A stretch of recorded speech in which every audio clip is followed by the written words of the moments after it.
దేవుని నామానికి స్తోత్రాలు. మీ అందరికీ వందనాలు. ప్రత్యేకంగా ఈ ఉదయకాలం ప్రార్థనలో అద్భుతమైన వాక్య సందేశాలు మనము వింటూ ఉన్నాం. ఈరోజు దేవుని వాక్యంలో నుండి సమూయేలు మొదటి గ్రంథం 25వ అధ్యాయము 6వ వచనాన్ని చదువుకుందాం.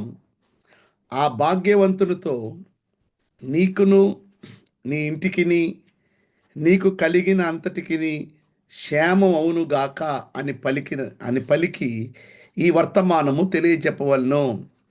Piece be to you, peace to your house and peace to all you have. ఇక్కడ మనం గమనిస్తే 6వ వచనంలో నీకు క్షేమము, నీ ఇంటికిని క్షేమము, నీ కలిగిన అంతటికిని క్షేమమునుగాక. ఈరోజు మనం అందరం కూడా దేవుని బిడ్డలుగా మనం క్షేమాన్ని కోరుకుంటాం. ఇంతకుముందు మనకి ఈ ఫోన్ లేనప్పుడు, ఎక్కువగా ఫోన్ వాడకం లేనప్పుడు మనం లెటర్స్ వాడేవాడు, ఇన్లాండ్ లెటర్స్ అని. ఆ ఇన్లాండ్ లెటర్స్లో మనం గమనిస్తే మనం రాసేటప్పుడు నేను పలానా పలానా, నేను ఇక్కడ క్షేమము, మీరు అక్కడ క్షేమముగా ఉన్నారని తలుస్తున్నాను, ముఖ్యంగా రాయినది ఏమనగా అని మనం మొదలు పెట్టేవారం కదండి. సో క్షేమం కనుక ప్రతి కుటుంబంలో కూడా క్షేమం కావాలని మనం కోరుకుంటాం. ఎంతమందికి మా కుటుంబంలో క్షేమం కావాలి అన్నవారి చేతులు ఎత్తారు ఒకసారి? Okay, thank you. కనుక తప్పక ప్రతి ఒక్కరూ కూడా మనం క్షేమమును కోరుకుంటాం. మనం క్షేమముగా ఉండాలని, మన బిడ్డలు క్షేమముగా ఉండాలని, మన కుటుంబాలు, మన సంఘాలు క్షేమముగా ఉండాలని మనం కోరుకుంటాం. అయితే ఈరోజు మనం క్షేమముగా ఉండాలి అంటే ఎలా ఉండకూడదో ఈరోజు మనం తెలుసుకుందాం. ఈరోజు అంశం ఏమిటంటే, మన కుటుంబాలు, మనమందరము క్షేమముగా ఉండాలి అంటే మనం ఎలా ఉండకూడదు, మన వాక్యాన్ని మనం విందాం. మొదటి సమూయేలు గ్రంథం 25వ అధ్యాయము మొదటి నుంచి మనం చదువుకుంటే 2వ వచనం నుండి, కర్మేలులోని మాయూరునందు ఆస్తి గలవాడొకడు కాపురముండెను. అతడు బహుభాగ్యవంతుడును. అతడు 3000 గొర్రెలను 1000 మేకలను ఉండెను. కనుక ఇక్కడ మనం గమనిస్తే ఇక్కడ ఒక ఫ్యామిలీ మనకు కనపడుతుంది. ఈ ఫ్యామిలీలో ఇతని పేరు నాబాలు, అతని భార్య పేరు అబీగేలు. ఈ నాబాలు ఎవరు అనేది మనం ఆలోచిస్తే చాలా ఆస్తి గలవాడు, భాగ్యవంతుడు, 3000 గొర్రెలు 1000 మేకలు ఉన్నాయి. అయితే ఆయన భార్య గురించి రాయబడి ఉంది, ఆమె సుబుద్ధి గలది. రెండోది, ఆమె రూపసి. చూడండి, ఆమె సుబుద్ధి గలది, రెండోది రూపసి, అందమైన ఆమె. కానీ ఆమె అందాన్ని ముందు రాయలేదు, ఆమె సౌందర్యాన్ని గురించి ముందు రాయలేదు, ముందు ఆమె బుద్ధి గురించి రాశారు. బైబిల్ సెలవిస్తుంది, అందం మోసకరం, సౌందర్యం వ్యర్థం, యెహోవా యందు భయభక్తులు కలిగిన స్త్రీ కొనియాడబడును. కనుక ఈరోజు మన బుద్ధి బాగుండాలి, మన ఆలోచన విధానం బాగుండాలి. కనుక ఈరోజు అబీగేలు సుబుద్ధి గలది, రెండోది ఆమె అందమైన ఆమె. అయితే నాబాలు గురించి రాయబడింది, నాబాలు మోటివాడు, రెండోది దుర్మార్గుడు అనే విషయాన్ని మనం చూస్తున్నాం.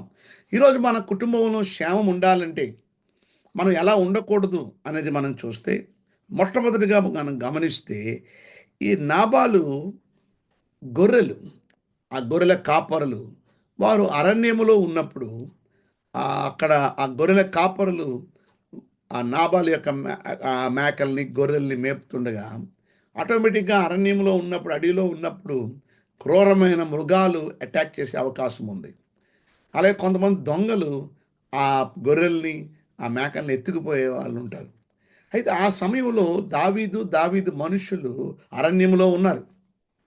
కనుక దావీదు మనుషులు అరణ్యంలో ఉండడం వలన ఈ గొర్రెలు కానీ, మేకలు కానీ దొంగలు ఎత్తుకుపోవడంలో కానీ, లేకపోతే క్రూర మృగాలు వచ్చి వాటిని పట్టుకెళ్ళిపోవడంలో కానీ ఎటువంటి ఆపద లేకుండా, ఏ అపాయం లేకుండా ఈ దావీదు మనుషులు ఈ గొర్రెలకి చుట్టూ ఒక గోడలాగా, ఒక ప్రహారీలాగా ఉన్నారు.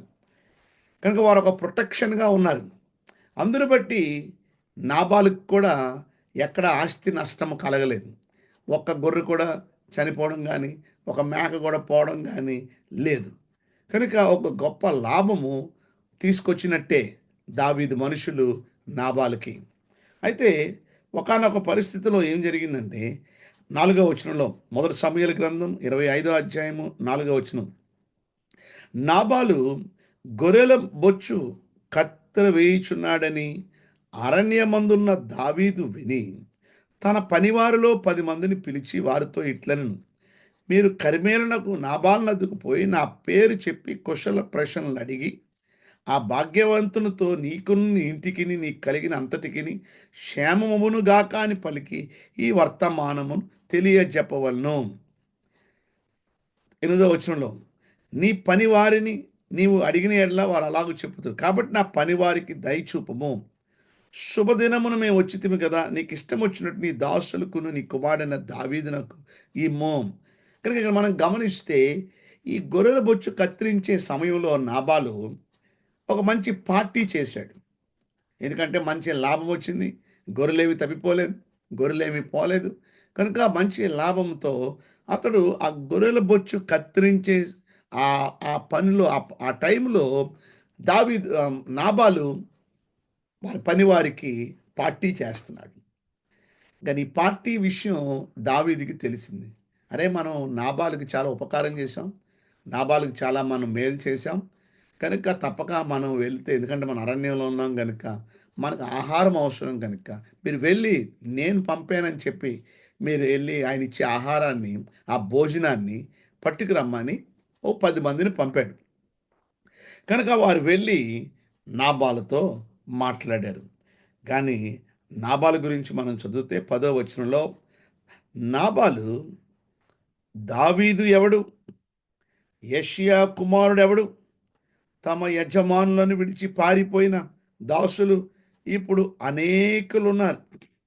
నేను సంపాదించుకున్న అన్నపానములు నా గొర్రెబొచ్చు కత్తిరించి వారి కొరకు నేను వధించిన పశుమాంసమును తీసి నేను బొత్తిగా ఎరగని వారికి ఇత్తునా అని దావీదు దాసులతో చెప్పగా. చూడండి, ఇక్కడ మనం గమనిస్తే అతను మాట్లాడుతున్న విధానం చూడండి. దావీదు ఎవరు కాదు. దావీదు ఎవడు? యెషయా కుమారుడు ఎవడు? నీకు తెలీదా దావీదు ఎవడో? యెషయా కుమారుడు ఎవరో నీకు తెలీదా? ఆ దావీదుని బట్టే కదా నీ గొర్రెలన్నీ, నీ మేకలన్నీ కూడా సురక్షితంగా ఉన్నాయి. నీ పనివారు ఎప్పుడు నీకు చెప్పలేదా? నీకు తెలియకుండా ఉన్నావా? వారు కొంచెం ఆహారాన్ని పంపమని ఓ 10 మందిని పంపిస్తే, అసలు 10 మందిని పంపించడం కాదు. అతడే 10 మందినిచ్చి ఆ ఆహారాన్ని దావీదు మనుషులకి, వెళ్ళి అరణ్యంలో ఉన్న దావీదు మనుషులకి ఇమ్మని పంపాలి. కానీ అతడు అంటున్నాడు, దావీదు ఎవడు? యెషయా కుమారుడు ఎవడు అంటున్నాడు.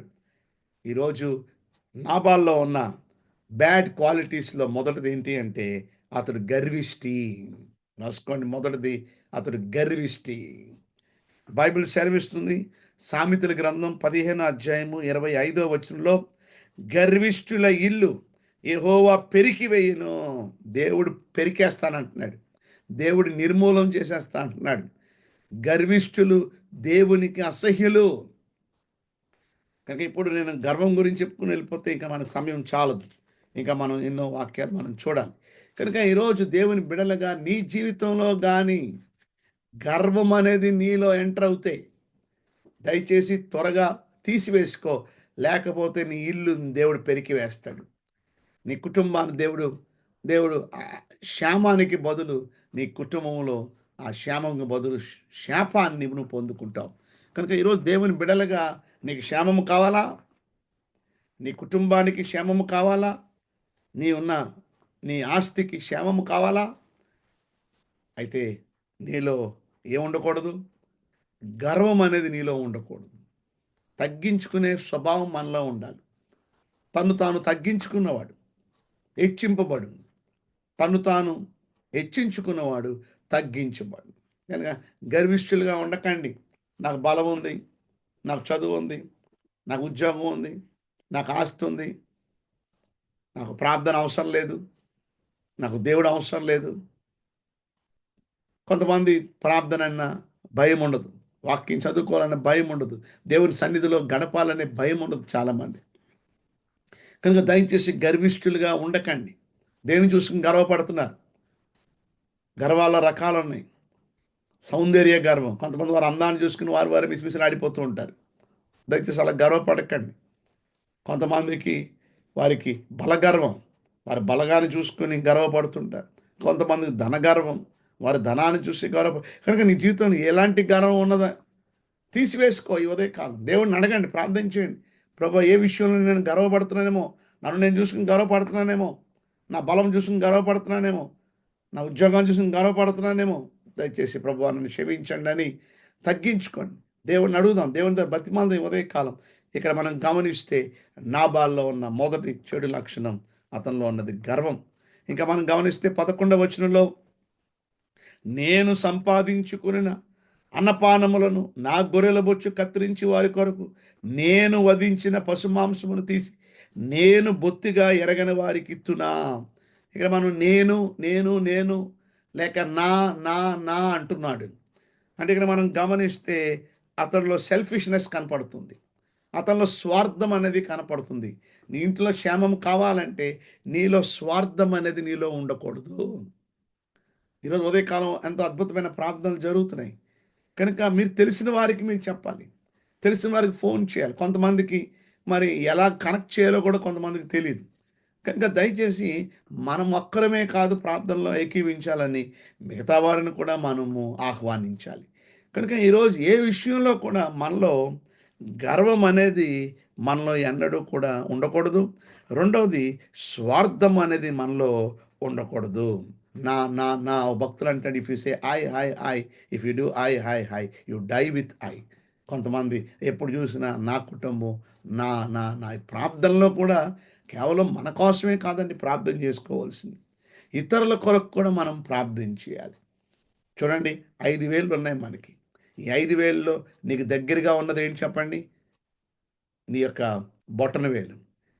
నీకు దగ్గరగా ఉన్నవాళ్ళు, నీ కుటుంబంలో ఉన్న దగ్గరగా ఉన్న నీ బంధువుల కొరకు, నీ స్నేహితుల కొరకు, నీ సంఘ బిడ్డల కొరకు నువ్వు ప్రార్థన చేయాలి. రెండోది మనం గమనిస్తే దీన్ని చూపుడు వేలు అన్నారు. అనగా మన దేవుని సేవకుల కొరకు, మనల్ని హెచ్చరించి మనల్ని సరిచేసే సేవకుల కొరకు మనం ప్రార్థన చేయాలి. చూడండి, అన్ని వేలుల్లో పొడుగ్గా ఉంది మూడో వేలు. అనగా మన దేశ నాయకుల కొరకు, అధికారుల కొరకు మనం ప్రార్థన చేయాలి. ఇది నాలుగోది, ఇది బలహీనమైన వేలు అంటారు. కనుక బలహీనులు అనగా రోగుల కొరకు మనం ప్రార్థన చేయాలి, బలహీనుల కొరకు ప్రార్థన చేయాలి, కష్టంలో బాధల్లో ఉన్నవారి కోసం మనం ప్రార్థన చేయాలి. ఇక చివరిది చూపుడు ఇక ఆ చీటికి వేలు అనగా అర్థం, చివరిగా అందరి కోసం చేసి నీ కోసం చేసుకోవడం మర్చిపోకూడదు. నీ కోసం కూడా ప్రార్థన చేసుకోవాలి, నీ కుటుంబం కోసం కూడా ప్రార్థన చేసుకోవాలి. కనుక ఈ రీతిగా ఎంతమంది ప్రార్థన చేస్తున్నారు. కనుక ఈరోజు దేవుని బిడ్డలుగా ఈరోజు మనలో స్వార్థం అనేది మనలో ఉన్నదేమో. ఈరోజు మనకు క్షేమము కావాలంటే స్వార్థాన్ని మనం విడిచిపెట్టాలి. ఆ చిన్న బిడ్డ తనకున్న 5 రొట్టెలు 2 చేపలు అతడు స్వార్థాన్ని విడిచిపెట్టి అతడు దేవుని చేతిలో పెట్టాడు. కనుక ఈ ఉదయకాలం మన జీవితంలో నిజమైన క్షేమము కావాలి అనుకుంటే మనలో సెల్ఫిష్నెస్ ఉందేమో, దాన్ని మనం విడిచిపెట్టాలి. 11వ వచనంలో మనం గమనిస్తే మళ్ళా చదువుదాం. నేను సంపాదించుకున్న అన్నపానములను నా గొర్రెల బొచ్చు కత్తిరించి వారి కొరకు నేను వధించిన పశుమాంసమును తీసి నేను బొత్తిగా ఎరిగిన వారికి ఇత్తునా. ఇక్కడ మనం గమనిస్తే మూడవది, నో గ్రాటిట్యూడ్. ఇతనిలో కృతజ్ఞత లేదు, కృతజ్ఞత లేని మనసు. నీ జీవితంలో క్షేమము కావాలి అనుకుంటే మనందరిలో కూడా కృతజ్ఞత అనేది చాలా ముఖ్యము. ఈరోజు మన జీవితంలో గ్రాటిట్యూడ్ లేకపోవడం కూడా పాపమే అనే విషయాన్ని మనం తెలుసుకోవాలి. ఈరోజు చాలామంది దేవుడి దగ్గర నుంచి ఎన్నో మేలు మనం పొందుకుంటున్నాం, ఎన్నో ఉపకారాలు మనం పొందుకుంటున్నాం. ఆత్మీయంగా, శారీరకంగా మన జీవితంలో దేవుడు ఎన్నో గొప్ప కార్యాలు చేశాడు. అయితే మనలో కృతజ్ఞత అనేది ఉందా? కృతజ్ఞత కలిగిన వారు తన జీవితాన్ని సజీవయాగంగా దేవుడు సమర్పించుకుని దేవుని కొరకు బ్రతుకుతారు. ఈరోజు నేను ఇలా ఉన్నానంటే ఆయన కృప వల్లనే అని గ్రహించిన వారు తప్పక దేవుని ఎడల కృతజ్ఞత కలిగి జీవిస్తారు. కనుక మన జీవితంలో నిజమైన క్షేమము కావాలి అంటే కృతజ్ఞత జీవితాన్ని మనం కలిగి ఉండాలి. లేకపోతే మనకి క్షేమం ఉండదు అని దేవుని వాక్యం సెలవిస్తుంది. 14వ వచనం మనం చదివితే, పనివాడు ఒకడు నాబాలు భార్య అయిన అబీగేలుతో ఇట్లనెను, అమ్మా, దావీదు అరణ్యములో నుండి మన యజమానుణ్ణి కుశల ప్రశ్నలు అడుగుటకే దూతలను పంపించగా అతడు వారితో కఠినంగా మాట్లాడాను. కనుక ఇక్కడ నాలుగోది, అతడు కఠినంగా మాట్లాడాడు. అంటే ఒక మాటలో చెప్పండి, అరిచాడు, కేకలు వేసి మాట్లాడినట్టుగా మనం చూస్తున్నాం. ఎందుకు అలా మాట్లాడాడు అనేది కూడా మనం ఆలోచిస్తే అతడు గురించి రాయబడింది. చూడండి 20 కింద వచనంలో మనం గమనిస్తే, చూడండి దేవుని యొక్క వాక్యంలో 25:17 వచనంలో, అయితే మా యజమానుకునికి అతని ఇంటి వారందరికీ వారు కీడు చేయి నిశ్చయించి ఉన్నారు గనక ఇప్పుడు నీవు చేయవలసిన దాన్ని బహు జాగ్రత్తగా ఆలోచించము. మన యజమానుడు బహు పనికి మాలినవాడు. కనుక ఈరోజు పనికి మాలిన వాడు ఎవరినంటారు? పనికి మాలిన పనులు చేసే వాళ్ళని పనికి మాలినవాడు అంటారు. కనుక ఇక్కడ మనం గమనిస్తే నాబాలు గురించి ఆయనకున్న టైటిల్ ఏంటి అంటే పనికి మాలినవాడు. కనుక అందుగా అతడు కఠినంగా మాట్లాడుతున్నాడు, క్రూరంగా మాట్లాడుతాడు. మంచివాడు ఎప్పుడు కూడా ప్రేమగా మాట్లాడతాడు. కనుక ఈరోజు మనం ఎలా ఉన్నామో ఆలోచించండి. పనికి మాలిన వారిగా ఉన్నామా? లేక పనికొచ్చేవారిగా ఉన్నామా? నీ జీవితంలో ఒకవేళ ఒక పనికి మాలిన వాడిగా, అనేకుల్ని బాధ పెట్టేవాడిగా, అనేకుల్ని దుఃఖపెట్టేవాడిగా, కుటుంబాన్ని బాధ పెట్టేవాడు, ఇతరుల్ని బాధ పెట్టేవాడు. ఈరోజు నాబాలు ఎంతో ఆశతో వచ్చారు ఆ 10 మంది. కొంచెం ఆహారాన్ని తీసుకుని తృప్తిగా భుజిద్దామని వారు వచ్చారు. కానీ ఆశను నిరాశ చేశాడు. ఎందుకు? అతడు పనికి మాలినవాడు. ఈరోజు నువ్వు కూడా ఆ విధంగా నాబాల్లాగా పనికి మాలినవాడుగా ఉంటే మన జీవితంలో క్షేమము ఉండదు అని దేవుని వాక్యము సెలవిస్తున్నది. ఇంకా మనం గమనిస్తే 25 అధ్యాయం 3వ వచనం మనం గమనిస్తే అతని గురించి రాయబడింది. అయితే చర్యలను బట్టి చూడగా నాబాలు మోటివాడును దుర్మార్గుడై ఉండెను. అతడు కాలేబు సంతతి వాడు. ఎంత దౌర్భాగ్యమైన విషయమో చూడండి. కాలేబు ఎంతో గొప్ప భక్తుడు. ఎందుకంటే ఇశ్రాయేలీయులు ఎర్ర సముద్రం దాటినప్పుడు 22 లక్షల మంది దాటారు. కానీ పాలు తేనెలు ప్రవహించే దేశానికి వెళ్ళిన వారు, ఆ దాటిన వారిలో ఇద్దరు మాత్రమే ప్రవేశించారు. వారిలో ఒకరు యెహోషువ, మరొకరు కాలేబు. అంత గొప్ప కుటుంబానికి, వంశానికి చెందిన వాడు ఈ నాబాలు. కానీ అతడు ఒక పనికి మాలిన వాడిగా, రెండోది అతడు మోటివాడిగా, మోటివాడు అంటే ఎవరి మాట వినడు, తన మాటే తాను వినేటట్టు అంత మోటివాడిగా ఉంటాడు. కొంతమంది దుర్మార్గుడిగా ఉన్నాడు. కనుక ఇటువంటి లక్షణాలు మనలో కూడా ఉన్నాయా? అయితే మన ఇంట్లో క్షేమం ఉండదు. కొంతమంది మోటాతనం, ఎవరి మాట వినరు, మూర్ఖంగా మాట్లాడతారు. లేవండి లేవండి లేవండి, ఉదయం కదా, లేవను, నన్ను లేపేవాడిని నిన్ను కూడా జూమ్ లేకుండా చేస్తానని కొంతమంది తిరుగుబాటు చేసేవాళ్ళు ఉంటారు. మోటోల్లాగా ఉంటారు కొంతమంది. మోటా పనులు చేస్తుంటారు, దుర్మార్గపు పనులు చేస్తుంటారు, నీచమైన పనులు చేస్తుంటారు, దేవుని నామానికి అవమానం కలిగించే పనులు చేస్తుంటారు, దేవుని దుఃఖపెట్టే పనులు చేస్తుంటారు. అటువంటి వారికి క్షేమం ఉండదు. నువ్వు ఎంత సంపాదించుకున్నా చినిగిపోయిన సంచిలో వేసినట్టే. నువ్వు అనుకుంటున్నావు నీ దగ్గర డబ్బు ఉంది అనుకుంటున్నావు, ఎంతకాలం నిలవదు అది. అది అది వెంటనే అది ఒక దేనికో, వైద్యానికో, లేకపోతే ఇంకో దానికో అవి అలా వెళ్ళిపోతూనే ఉంటాయి. ఎందుకంటే నీ ఇంట్లో క్షేమం లేదు. నీ ఇంట్లో శాపము తాండవిస్తోంది. ఎందుకంటే నీలో ఇంకా దుర్మార్గతను విడిచిపెట్టలేదు, నీ మోటుతనాన్ని విడిచిపెట్టలేదు, నీ పనికి మన పనులు విడిచిపెట్టలేదు. నువ్వు ఇంకా నాబాల్లాగా మోటివాడిగా ఉంటున్నావేమో. ఉదయకాలం మిమ్మల్ని నేను ప్రేమతో హెచ్చరిస్తున్నాను, గద్దిస్తున్నాను. ఎందుకంటే ఒక దేవుని సేవకుడిగా నేను కోరుకునేది ప్రతి ఇంటిలో క్షేమం అనేది ఉండాలి. ప్రతి ఇంటిలో కూడా పీస్ అనేది ఉండాలి. మీకు క్షేమం ఉండాలి, మీ కుటుంబీకులకు క్షేమం ఉండాలి, మీకున్న సమస్తానికి కూడా క్షేమము కలిగి ఉండాలి. ఇంకా మనం గమనిస్తే క్షేమం ఎవరికి ఉండదు. 25వ అధ్యాయం 25వ వచనంలో, నా ఏలినవాడా, దుష్టుడైన ఈ నాబాలను లక్ష్య పెట్టవద్దు. అతని పేరు అతని గుణములను సూచించున్నది. అతని పేరు నాబాలు, మోటుతనము అతని గుణము. కనుక ఇక్కడ రాయబడింది చూడండి, తన భార్యే చెప్తుంది. ఎవరి గురించి? తన భర్త గురించి. ఏమని చెప్పండి? నా ఏలినవాడా, దుష్టుడైన ఈ నాబాల్ని లక్ష్య పెట్టవద్దు. అతడు మోటివాడు, అతడు పనికిమాలినవాడు, అతడు దుష్టుడు. చూడండి ఎంత మంచి సాక్ష్యం చెప్తుందో చూడండి. భార్య భర్త గురించి. అంటే భర్త ఎలా ఉంటాడా అనేది ఎవరిని అడగవసరం లేదు. భార్యను అడిగితే చెప్తుంది భర్త స్వభావం ఏంటో. అలాగే భర్త ఎటువంటి వాడో అనేది ఎవరు చెప్పవసరం లేదు. భార్యని అడిగితే చెప్తాడు. భార్యని అడిగితే చెప్తుంది భర్త యొక్క స్వభావం. అలాగే భార్య యొక్క స్వభావం గురించి భర్తను అడిగితే చెప్తారు. అత్తగారి యొక్క స్వభావం కోడలను అడిగితే చెప్తారు. కోడల యొక్క స్వభావం ఎలాంటిదో అనేది అత్తగారిని అడిగితే చెప్తారు. ఈరోజు ఒక భర్త గురించి భార్య మంచి సాక్ష్యం ఇచ్చిందా? చెప్పండి. బ్యాడ్ టెస్టిమనీ ఇచ్చిందా? ఒకసారి ఆలోచించండి. ఇదేనా మన సాక్ష్యం? ఈరోజు మన సాక్ష్యం ఎలా ఉంటుంది? మన గురించి ఇతరులు ఏం చెప్పుకుంటున్నారు? ముందుగా మన ఇంట్లో వాళ్ళు ఏం చెప్పుకుంటున్నారు? ఈరోజు మనం మంచి సాక్ష్యం కలిగి ఉండాలి. ఈరోజు నాబాలుకి సాక్ష్యం సరిగ్గా లేదు. కానీ ఆస్తి అయితే ఉంది. 3000 గొర్రెలు ఉన్నాయి, 1000 మేకలు ఉన్నాయి. ఆస్తిపరుడు, భాగ్యవంతుడు, ధనవంతుడు. ఏమి లాభం? క్యారెక్టర్ బాలేదు. బిల్లీ గ్రాహం గారు ఒక మాట అన్నారు, when wealth is lost nothing is last, when health is lost something is last, but when character is lost everything is last.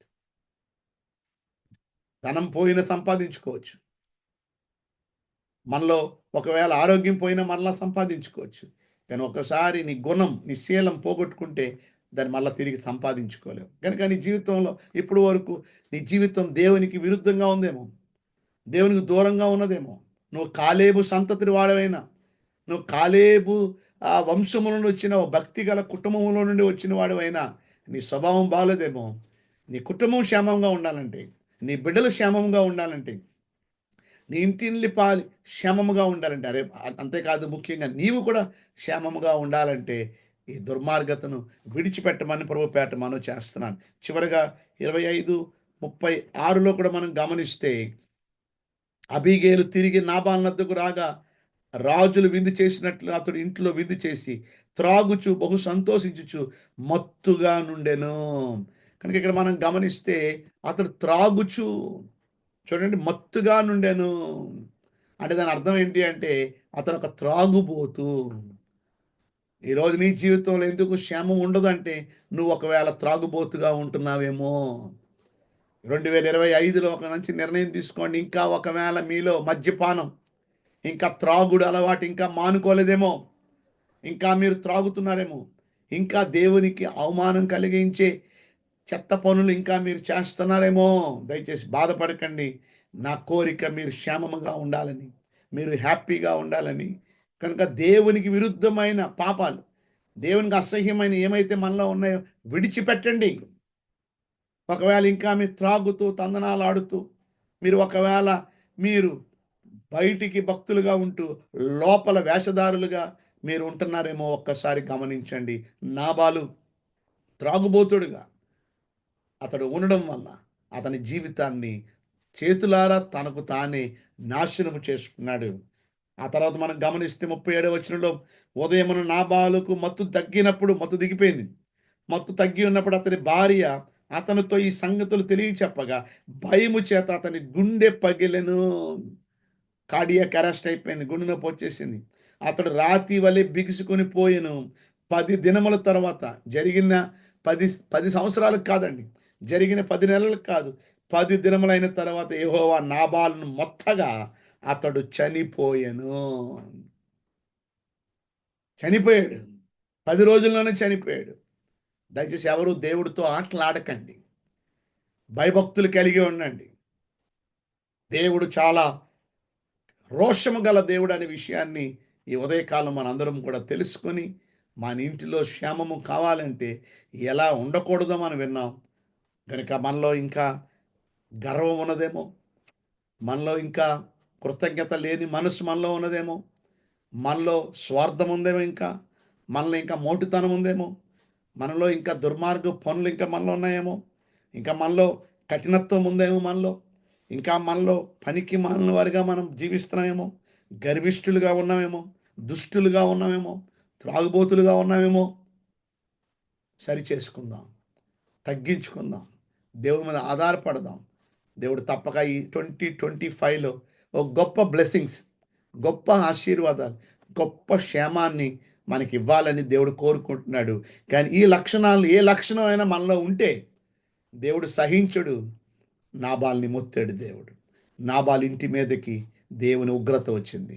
కనుక దయచేసి అలా ఉండకూడదని ప్రభు పేరట మనం చేస్తూ దేవుని క్షమాపణ అడిగి ఒక నూతనమైన జీవితాన్ని మనం జీవించడానికి ప్రారంభించినప్పుడు నూతనమైన అద్భుతాలు, నూతనమైన క్రియలు, నూతనమైన ఆశీర్వాదాలు దేవుడు మనకు అనుగ్రహిస్తాడు. దేవుడి వాక్యాన్ని దీవిస్తాడు. ఆమేన్. ప్రార్థన చేసుకుందాం. ప్రభువా మీకు స్తోత్రాలు. గొప్ప దేవుడు నాయన, ఈ వాక్యం ద్వారా నాతో మాతో మీరు మాట్లాడినందుకు మీకు వందనాలు చెల్లిస్తున్నాం. నిజమే, మీకు క్షేమాన్ని ఇచ్చువాడు నాయన. ప్రభా నీ ఇంటికి నీ క్షేమం ఇచ్చువాడు, నీ కలిగిన అంతటికి నీ క్షేమం ఇచ్చువాడు.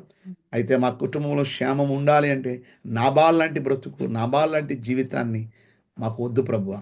మేము ఒకవేళ అలాగ జీవిస్తున్నామేమో మమ్మల్ని క్షమించండి. ఈరోజు ఎంతటి ఘోర పాపులనైనా మీరు క్షమించే దేవుడు కనుక మమ్మల్ని మేము క్షమించి మీ కొరకు జీవించే భాగ్యాన్ని దయచేయమని యేసు నామములో వేడుకుంటున్నాం తండ్రి. ఆమేన్. ఆమేన్.